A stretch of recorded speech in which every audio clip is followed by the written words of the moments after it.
دا ورو سوال کړی دی چې غیر مسلمو له صدقه ورکول جایز دی او که نه.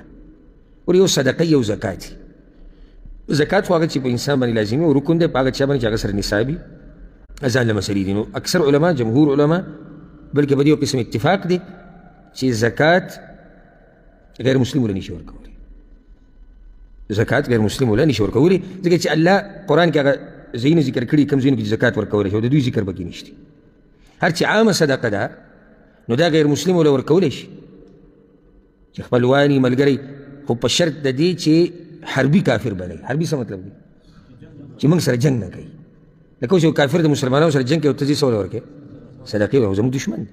نو دشمنان ټول زموږ دي، خو دا غیر حربي کافر چې دی د ده سره ته ښېګړه او ښه کولی شي، خصوصا په دې چې دی متاثره شي. الله قرآن کې دا خبره ذکر کړې ده سورة الممتحنه کې چې کومو کافرانو چې تاسو سره جنګ نه دی کړی، تاسو د خپلو علاقونه نه یې شړلي، نو الله تاسو د دوی سره د احسان او د ښو نه منع کوي.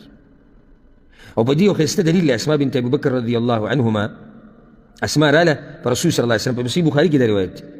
هغه وایي چې زما مور راغلې وه مشرکه وه، د دې جدا مور ده او د دې عایشې مور جدا ده، دا خویندې دي خو په پلار کې سیب شریکي. نو زما مور راله هغه مشرکه وه. په کوم وخت کې راله کله چې صلح وشو د پیغمبر صلی الله علیه وسلم د مشرکانو سره، نو دې صلح کې فایده دا وشو چې دا خلک تلو راتلو ځکه جنګ بند شو. نو دا په کوم راله د مکې نه مدینې ته د اسما د مور. نو چې کله هغه راله نو دا لاړه په رسول صلی الله علیه وسلم پسې، هغوی کې داسې دینداري وه. و یا رسول الله زما مور راغلې ده او زما نه مرسته غواړي، وهي راغبه یعنې تطلب العون، یعنې زما نه څه مرسته غواړي، څه غواړي، آیا رشته ورسره پالم؟ هغه ورته نعم صلیها، رشته ورسره پاله. دا مشرکه ده.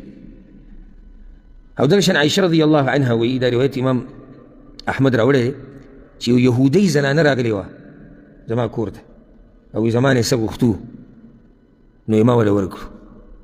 دا صدقه ده که نه؟ نو یې ما ته وایي چې الله دې د قبر د عذاب نه وساته. د یهودۍ ورته څه ووایي چې الله دې د قبر د عذاب نه وساته. نو ما انکار وکړو چې قبر کې عذاب څنګه؟ دې له دا مسله نه وه اورېدلې. وی رسول صلی الله علیه وسلم راغی، نو هغه بیا دا خبره وکړه چې ما ته وحي شوې ده چې په تاسو باندې په قبرونو کې امتحان راځي. په قبرونو کې امتحان او فتنه څه ده؟ سوال جواب، نعمتونه، عذابونه. مقصدي خبره څه وه دې روایت نه؟ یهودۍ له صدقه ورکړه. او بیا موږ دا خبره دلته کوو چې د دوی نه غوره دا دی چې مسلمانانو له ورکړي، ځکه چې مسلمانان ډېر حقدار دي. یو سړی زموږ په رب ایمان لري، زموږ په نبي ایمان لري. بل دا چې موږ د مسلمان سره مرسته وکړو نو هغه به دینداري په ښه طریقې سره وکړي، نو هغه له ورکول غوره دي. او غیر مسلمه له ورکول جایز دي، په څه شرط سره؟ چې حربي کافر نه وي. والله اعلم.